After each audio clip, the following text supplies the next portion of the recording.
Tony Mepham is in the studio with me. Tony, goals galore today, wasn't there? Or weren't there even? I think, to be fair, we knew it was coming, but you just thought with the weather conditions that things might just go the other way. And I have to say, the game that I went to in the end, I was heading out to Billygoat against Castletown, turned around, and closest to me was Corinthians. So I watched that one, and I have to say, for the first 10 minutes, I was a little bit apprehensive because Colby started off all right. The pitch a little bit wet, but not too bad. And I just thought with the wind and everything that Colby might be able to cause a surprise. And in the first sort of 10 minutes or so, they competed and had a couple of good chances. But once Corinthians got going, they played really well. And that was the story of the afternoon, wasn't it? When you look at the two or the three top sides at the moment, St George's, Peel and Corinthians all coming out with comfortable victories and keeping the battle on at the top of the table. And in particular, I think Corinthians and Peel, because I've been watching the matches on Twitter this afternoon, the updates, and it's almost like Corinthians and Peel have this like goals arms race at the moment. It's like, we're going to score this many, well, we're going to score, and they kept going tit for tat, and there you go, Corinthians 9-0 in the end, and Peel 7-0. Some big performances in those matches as well. I'm thinking for Corinthians, Sean Doyle hat-trick, Stephen Whitley hat-trick, Mr. Penn as well, so we could have had Steve four. Whitley, Steve Whitley, sorry. And Peel, Billy Kenyock, hat-trick for him. Absolutely fantastic. And let's look at that game first, because again we're looking at it because I think it's fascinating at the moment, this Premier League, because you've got to look at Russian, and news coming through from Croyt Lowy was that Russian were 1-0 down, and then you thought to yourself, right, okay, and then it was 1-1, and it all got right for them, and then with the goals coming in at the end. But I thought the Peel game was something really special by the sound of it, because I'd like to read this out. It's always nice when you get things through on individual players, but the final score, let's give you Peel 7, Braddon 0. Peel were leading 3-0 at half time. A hat-trick by Billy Kenyock, we'll come back to him in a minute. Eric Costain got one. Lee Gale with twos, on fire at the moment. Johnny Shields got one as well. But I got a thing here that Braddon were really difficult to break down in the first half, but Peel should have had serious double figures by the end of the game. Billy Kenyock's second goal, Peel's fifth on 74 minutes, was absolutely outstanding lob over the goalkeeper, and he has that in his locker, Billy. He's a really good player. And Johnny Shields also showed great strength for his goal, which was Peel's fourth after 49 minutes. And I've just had news come through, which I hope it is true, because I think it could be the icing on the cake, is that Billy Kenyock has been included in the Ireland under-18 squad. Whether he'll be involved next week, I don't know, but there have been question marks raised why two or three of the Ireland's better, I don't mean we've got a great squad as it is now, but the better players of that age group haven't been involved, and Billy Kenyock's name comes to that because let's be fair, Billy came on the radar last year, and I thought, he's a really good player, and then it just seemed to go away. And then I think he broke his ankle, or he received an injury in a friendly against Corinthians, because I remember speaking to his dad, Peter. But when I watched him take that goal against Russian, I just thought to myself, he is something special, and he needs game time. And I think Steve Fulton's doing that. And I touched on it at lunchtime. I think Steve Fulton's got a big problem at Peel now, because he's got so many players, quality players to pick from, that he is going to have sleepless nights, I think, picking that team. And this is why these scores are going well for him. And if Peel continue like this is going to be a great championship race. And well done to them today. Difficult game for them against Braddon, but an outstanding performance, and come out 7-0 winners. Indeed. And St George's keeping up there as well. They've played 3 games fewer than either Peel or Corinthians, and are 6 points behind. They won 8-2. Kieran McNulty, star of the show for them. Yeah, they're just as if they're like a tortoise, aren't they? They've gone into hibernation, and you're just waiting for the neck to spring out, and they're going to go for it, because if they win their games in hand, then they're going to sort of go 3 points clear of Peel and of Corinthians, and just lurking behind them is Russian as well. But today, Sean Quay with 1, Kieran McNulty, who has got 5. Kieran's had a couple of little sort of niggly injuries, but I think maybe he didn't quite have the appetite there, because you always see Pecker at training with the Ireland team and that, and you hadn't seen him, but he's back with a bang, and he obviously hasn't got his goal scoring and teammate Callum Morrissey alongside him, who's injured at the moment, but he got 5. Johnny Myers got 1, and Johnny's 75th top flight goal, I believe. So well done to him. And Joe Quayle, who's another promising young player who's been brought into this senior Ireland squad. So great performance by St George's. 4-1 up at half time. But for Ramsey, it was Martin Torr with 1. Torr's still chipping away. I think Torr's 38, 39. Apologies if I got it wrong, Martin. And I think it was Wael Mohammed got the other one, the Junior Ireland international player. Got that second goal there for Ramsey. Russian United against St Mary's was the other match to survive the weather today, and Russian doing themselves no harm with this victory, 5-3. That means that they've now played 10 matches and sit on 21 points, but importantly, that's put them above St John's United on goal difference now in the table as well, so Russian up to 4th. Yeah, I think to be fair on that one as well, with the amount of games that St John's have played, but St John's are one of those teams that you've got to keep an eye on as well. Even though they're not going to get involved in the Railway Cup and the league, I think, is out of it, they're very capable of beating any of the top sides. And today it was Russian who had to come back from being a goal down. I think it was Nathan Halsall got the first one for St Mary's, and then Mikey Williams got a couple of goals. Harry Best got one. Josh Kelly and Craig Murphy in the first team today for Russian. But again, St Mary's keep fighting back, and Steve Priestnell got a goal, and Carl Clark as well. I wonder if Carl's was a header. Usually is. Great game to watch, I believe. And Russian, important thing for them, 3 points on the board. And unfortunately, we're going to have to work at the fixtures again next week with the Junior Ireland game, and it does look as if Russian are going to miss out on another game. So it's pressure on them. Absolutely. And just before we leave the Canada Life Premier League, I'll just give you all a recap of what's happening at the top of the table. So Corinthians now have played 14 matches, have 34 points. Crucially, at the moment with Peel, this is what it's down to. Goal difference. Corinthians now plus 49 goal difference. Peel played 14, 34 points, plus 44 goal difference. Can we go back to the Corinthians score? Because I don't want Dan Simpson or Ryan Burns to phone me up tonight. Of course. And give me a right telling off. Corinthians were 3-0 up at half time. Corinthians 6 goals in the second half. Dan Simpson with 1, Ryan Burns an own goal, Steve Whitley with a hat-trick, and Sean Doyle with a hat-trick. They could have had a lot more goals. Credit to Colby. They kept chipping away. I have to say, I think it's Matthew Cagine, Colby's goalkeeper. 2 or 3 superb saves by him. I believe Colby lose him from this week. He's off on his travels, wherever he may be, so we wish him well on that one. Good goalkeeper, and Dan Simpson, Ryan Burns were the scorers there for Corinthians with the other 2. Okay, and third place St George's now played 11, 28 points, so 6 points behind the top 2, and a plus 40 goal difference. So just a little ominous, I think, the way that they're sat there behind. But, the 2 teams at the top keep on winning and keep on scoring hatfuls of goals. Now, moving into JCK Division 2, we thought that the big game today, and the game that you were actually originally going to go and see, was Foxdale against Castletown, and it was the ref pitch inspection before the game. Billygoat Park deemed not fit today, and the match was postponed, which meant, importantly for Pulrose, they could have gone top with a win. It was a tough match at home to Moraun, and Moraun did it. 1-2-1 against Pulley. Again, we've touched on many a times with Moraun.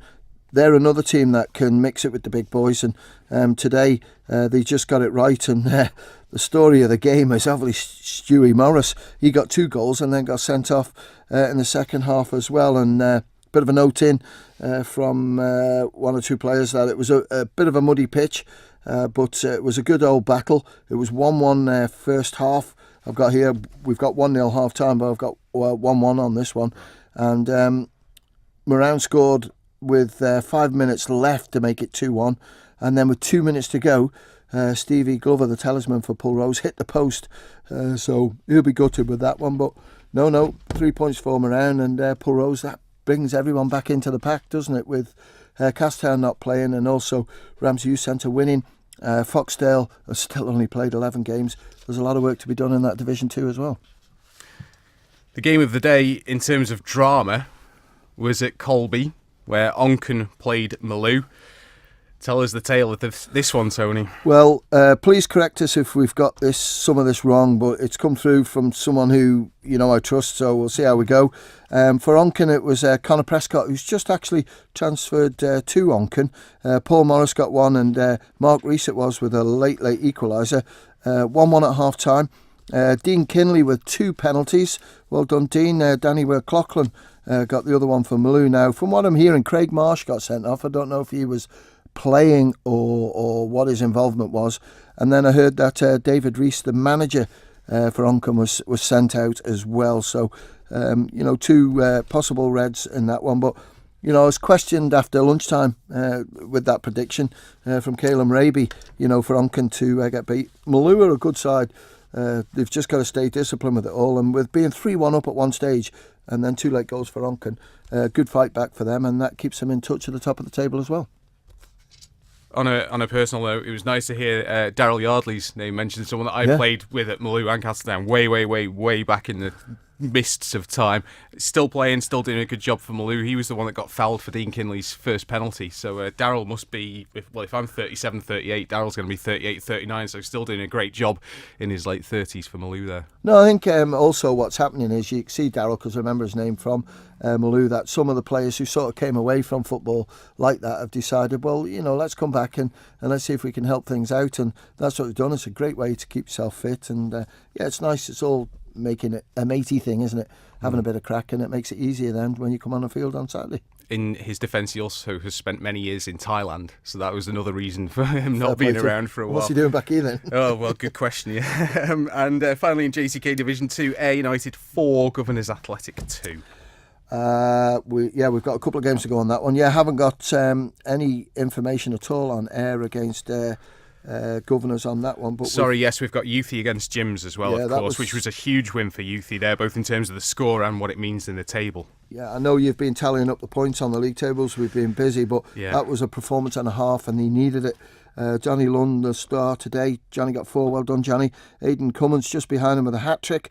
Then Aidan's brother, Declan, younger brother, with 1. Harry Weatherall got a goal, and Chris Robinson. For Gyms, it was Cal Pete, Thomas Callan, and Adam Killip who got the goal. So great result that for Youth, and keeps them in touch at the top. Text here saying that yes, Craig Marsh was sent off for pushing the referee, and David Rees was sent off the line, according to this text that we've just received there. I'll just go through what's happened in the table as well. So Castletown have not played today, with their match against Foxdale being postponed. So Castletown still played 15 on 36 points, top of the league. Crucially, though, Pulrose, who had 2 games in hand at the start of the day, now only have 1 game in hand. So they've played 14 for 33 points, still with a better goal difference. So they could still go top if they won that game in hand, but it's getting tighter there. Onken now have played 15 for 32 points in 3rd place. Ramsey Youth Centre played 15 for 31 points, and obviously a huge boost to their goal difference today as well. Malou played 16 for 28 points. Now, they were in 5th. However, Moran's victory against Pulrose has put them level on points with Malou, but a better goal difference. So Moran now up to 5th, having played 13 matches, 28 points. Malou on 16 games with 28 points. So a little bit of a change there in that division. And it's so tight. It's so incredibly tight, especially with teams having played fewer matches. Foxdale is still there with 25 points, but just 11 games played. So we could end up with a really special end to Division 2 this season if things keep going the way they are at the moment. When you look at the Premier League Division 2 and Combination 1, they're all the same. It's all nip and tuck. You've got Old Boys Russian, Corinthians in Combination 1. Division 2, you've got those 6-7 teams, and there's lots of twists in there. And the Premiership, I think Combi 2 is a little bit different. Ramsey Youth Centre running away with that one. But it's great because sometimes, the leagues can be sort of near enough decided February, March. And I think, I know we're quite a few games behind, but I think this could go right to the wire for certainly those 3 leagues there, because it's incredible the way the scores are coming in and the amount of goals. I'll try and tally them up later on before we do the Women's Cup draw. Let's just have a quick look at some of these matches in the Combi, because we do have time this evening, and we like to give the Combi a bit of exposure, obviously, if we can, time permitting. Standout results for you in Combi 1 today, Tony? Well, two. Let's go to the storyteller first. Russian 11, St Mary's 0. Andrew Moody with 4, Kyle Lund with 3. Kyle Lung, that'll be. Chris Shimon, Andrew Hughes, Ryan Crawley and Jack Schneidel for St Mary's. Well, they started off with 11 at half-time. Due to injuries, St Mary's only had 9 players at the start of the second half. Then another player got injured, so they were down to 8. And then another player got injured, down to 7. And then another player got injured, down to 6. Well, you can't play with fewer than 7 players, can you? Exactly. So 7 you can. So down to 6, the game was abandoned. I spoke to the referee. After 77 minutes, the game was abandoned. I'm hearing that they went down to 6 because players walked off before the end of the match, which is not good to see. But obviously, it's very difficult if you've only got 8 or 7 or 8 players there. It's hard, and the goals are coming through thick and fast. But 11-0, the score will stand. I'm pretty certain, because the League Management Committee have the powers on abandoned games, and sort of I would say that they'll accept that score. But it just shows you how a game can go a bit upwards, downwards. Sorry, can we just clarify there? So did they walk off, or did they go down to 6 men? Do we know which? We've got here, they went down to 7 players. Yeah. Walked off before the end of the match. Okay, that's the notes we've got. Right, okay, that's the notes we've got. If anyone knows a different story, then please let us know. 166 177. We're not at these matches, you guys are. So if you can clarify things for us, then that's much appreciated. Let's have a look at that big score today. The biggest one in the combination 14-2. one. That's it. It was Colby 0, Corinthians 7 at half time. 2 real tussles going on today with Corinthians' top goal scorers. Adam McCulloch with 4, outdone today by Brad Humphreys. He got 5. Phil Kelly in the combination today, he got 1. Jordan Cowan, one of the good young players coming through Corinthians' ranks, with a hat-trick. Jimmy Lee's got 1 as well. For Colby, it was Tom Walton for 2. And a little one here for you is there was 2 bookings for Colby. You're going to say, okay, why 2? One was dad, one was son. So that's going to hurt the pocket. June Kinvig got a booking, and Adam, I think it is, Kinvig, and he's a goalkeeper. So, the Kinvig family are not as wealthy as they thought tonight with 2 bookings coming in. Someone else from Daryl Yardley's school year as well, June Kinvig, someone else that I played with as a youngster as well. So the guys in the late 30s still doing a job out there. Combination 2, I think the a couple of other scores there we've got to go. Yeah, go on. Braddon 0, Peel 6. It was 3-0 to Peel at half time. Dan Pickering with 2. Kevin Megson got 1 from the penalty spot. Johnny Kane got 1. George Alexander and Kane Ridings. There's a player blast from the past, because he's been struggling big time with an injury, but the injections he's had in his back, and that seems to sort him out, and he's coming back to the Kane Ridings we know. So well done to Kane and to Peel. Douglas Royal 1, Old Boys 2. Dean France with a goal. Kyle Jones got 1 as well for Douglas Royal. 1-1 at half time, and then Cameron Thwaites popped up with the winner to clinch the points there for Douglas High School Old Boys. Laxey 1, St John's 5. It was 2-1 to St John's at half time. I haven't got Laxey scorers, but Jamie Crook got 2. Jamie Moffat got 1. And a guy called Eric Kelly who's just come back from injury as well. Well done to him, because he's had quite a serious injury with his around his neck area, and the hyperbaric chamber, I know, have helped him out on that one. He's got sorted, and he's come back with 2 goals. So good day for him and a good result for St John's. Okay, we've got clarification here, Tony, from Cromie. He says St Mary's versus Russian was abandoned by the ref. Players did not walk off, or it seems like players didn't walk off and would have continued, according to Cromie. So right, so they must have gone down to 6 then, because you officially have to abandon it. You have to abandon it at that point.